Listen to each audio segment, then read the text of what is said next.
El divorcio en California. Suena complicado, ¿verdad? Como un laberinto legal. Pero la verdad es que, en el fondo, todo se basa en unos cuantos principios, y son bastante claros. Así que en este análisis vamos a desglosar eso, lo fundamental del proceso, desde cómo se divide la plata y las propiedades, hasta qué pasa con la manutención. Entonces, ¿cómo funciona realmente un divorcio en California? Para entenderlo, hay que empezar con una idea clave que lo cambia todo, que diferencia a California de muchos otros lugares, es como la pieza fundamental del rompecabezas.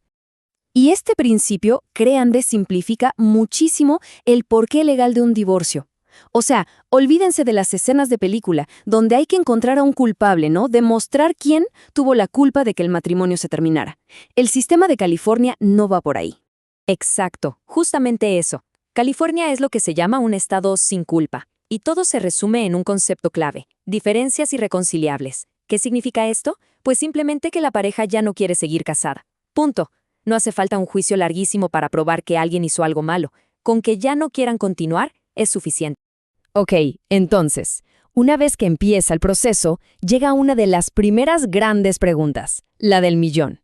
¿Qué hacemos con la plata y las propiedades? Y aquí es donde entra en juego una ley súper importante en California, la de los bienes gananciales.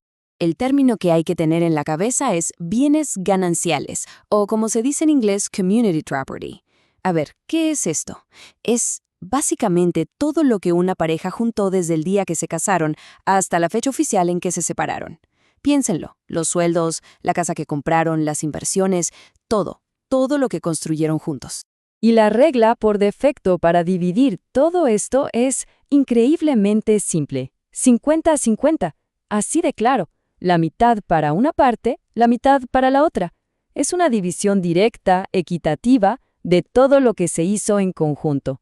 Pero ojo, esta regla del 50-50 no está escrita en piedra. Hay excepciones y son muy importantes. Por ejemplo, si la pareja firmó un acuerdo prenupcial, bueno, ese documento manda. Y lo más importante, si ambos logran sentarse, negociar y llegar a su propio acuerdo sobre cómo dividir las cosas, la Corte casi siempre lo va a aprobar. La ley solo impone el 50-50 cuando de plano no hay manera de que se pongan de acuerdo. Bueno, pasemos al siguiente gran tema de dinero, la manutención conyugal.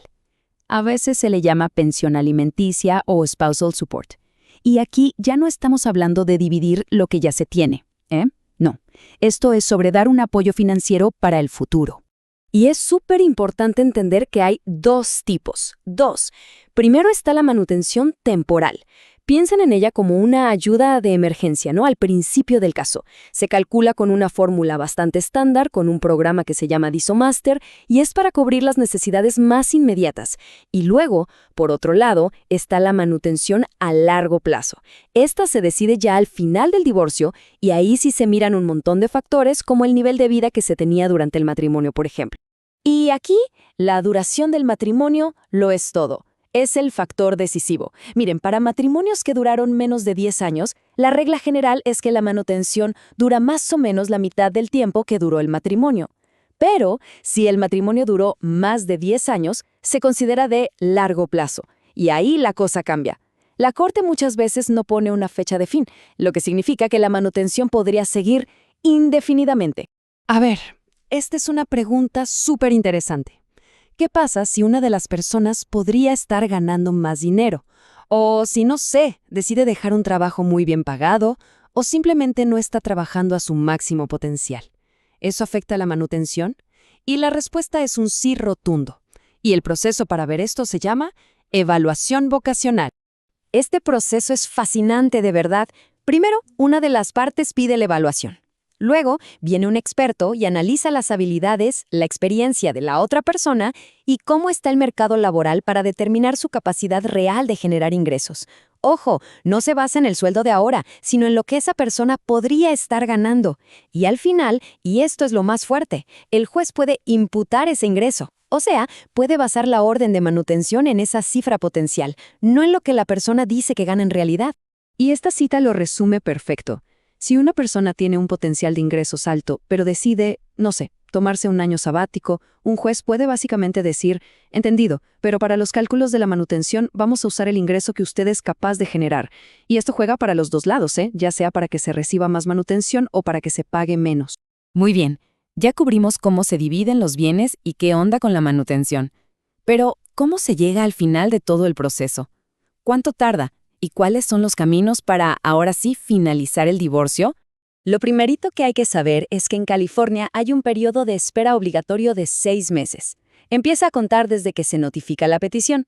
Pero cuidado, es un error súper común pensar que todo va a terminar en 6 meses. Ese es solo el tiempo mínimo legal. La verdad es que la mayoría de los casos tardan más tiempo en resolverse por completo. Y para llegar al final hay básicamente 3 caminos. El camino ideal, que es el menos común, es cuando hay un acuerdo total desde el día 1. El camino más transitado es el de la negociación, usando abogados para encontrar un punto medio y evitar un juicio. Y ya como último recurso, si de plano no hay acuerdo, el caso llega a juicio y es un juez quien toma las decisiones finales. Y este es un punto clave. Mucha gente le tiene pánico a la corte. Se imaginan un drama de película. Pero la realidad es que el sistema de tribunales de familia en California está hecho para ayudar a la gente a llegar a acuerdos. Los jueces muchas veces actúan más como mediadores, como guías, empujando a las partes a que encuentren una solución, en lugar de solo llegar y dictar una sentencia. Al final del día, el objetivo de todo este proceso legal es permitir que las personas cierren un capítulo y empiecen el siguiente. Pero hay que ser realistas, el camino no siempre es una línea recta. Hay factores que pueden complicarlo todo. Hay ciertas situaciones que pueden hacer el camino mucho más largo y difícil. Por ejemplo, problemas de salud mental o de adicciones. O simplemente, cuando una de las partes se niega a ser razonable o a cooperar, eso puede alargar el proceso muchísimo. Y bueno, la custodia de los hijos, por supuesto, también puede añadirle una capa de complejidad muy grande. Conocer estas reglas, desde la división del 50-50 hasta cómo se calcula la manutención y las formas de llegar a un acuerdo, no es que quite el estrés, claro que no, pero sí da una especie de mapa. Al final, entender el sistema no se trata solo de seguir la ley, se trata de recuperar el control para poder escribir el siguiente capítulo de la vida.